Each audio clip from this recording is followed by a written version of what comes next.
Bonjour Adrien, merci de me recevoir à l'armurerie Tourny Custom Shop. Armurier nouvellement installé à Bordeaux, pouvez-vous vous présenter à nos auditeurs?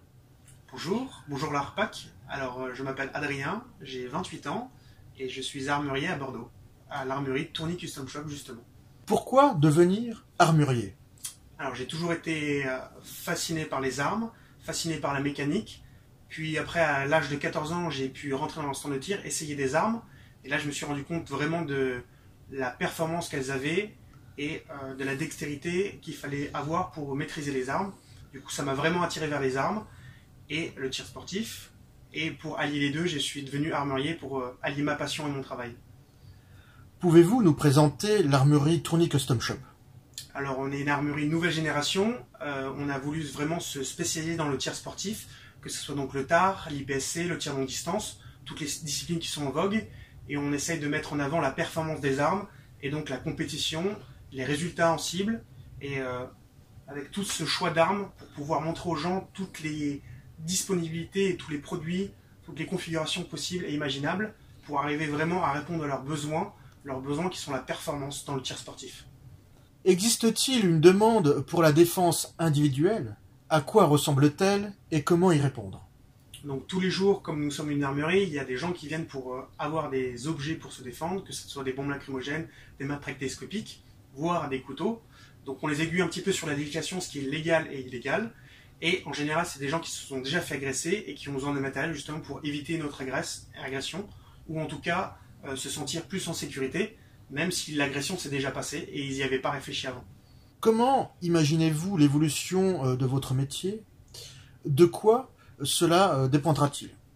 Alors je pense que le métier va vraiment évoluer par rapport à l'ancienne génération d'armuriers qui faisait chasse et tir. Nous, on s'est vraiment spécialisé dans le tir parce qu'on sait que c'est le tir qui va prendre le dessus par rapport à la chasse. Le nombre de chasseurs est en baisse. On ne souhaite pas aux chasseurs de disparaître, tout le contraire. Mais en tout cas, nous, on a choisi un autre secteur où on s'est vraiment spécialisé et on espère justement qu'il y ait plus de jeunes, plus de filles, plus de femmes qui viennent dans le tir sportif pour augmenter le nombre de tireurs, augmenter le nombre de compétiteurs, c'est très important pour nous. Et je pense que l'armurerie et l'armement en général se portera très bien en France, puisque c'est un sport en vogue. Aux États-Unis, on voit que ça explose, justement grâce à la compétition. Et j'espère que ça viendra aussi en France et que ça explosera aussi grâce à la compétition en France. Pourquoi soutenez-vous l'ARPAC?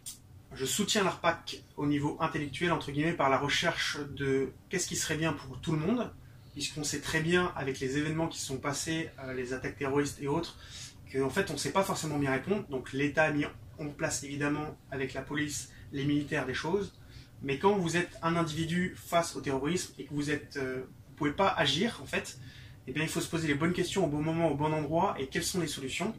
À savoir qu'en France, vous n'avez théoriquement pas le droit de vous défendre. Ce que vous avez le droit d'avoir, c'est une bombe lacrymogène, et face à des armes, une bombe lacrymogène, je vous promets que ça ne fera rien du tout. Êtes-vous, à titre personnel, pour le port d'armes citoyen, et pourquoi? Alors, je suis personnellement intéressé par le port d'armes, et je suis pour le port d'armes, à condition d'avoir une réglementation très stricte, avec des règles, avec des formations, avec des gens qui sont encadrés, des gens qui sont stables, des gens qui veulent le bien à la communauté, c'est très important, et des gens qui sont pas forcément des tireurs sportifs. Ça peut être la FF tir et le tir sportif peut être d'un côté et le port d'armes peut être d'un autre. Par exemple, un militaire, il peut ne jamais faire du tir à titre de loisir, donc il faut bien mettre le tir loisir d'un côté et le port d'armes citoyen d'un autre, et uniquement encadré et avec des formations adéquates. Merci Adrien, à bientôt. Merci à vous, merci à l'ARPAC, merci pour cette interview. Je vous conseille d'adhérer aux idées de l'ARPAC et d'adhérer à l'ARPAC. Et si vous êtes contre les idées de l'ARPAC, venez en discuter dans les commentaires ou sur les différents réseaux pour faire valoir vos idées.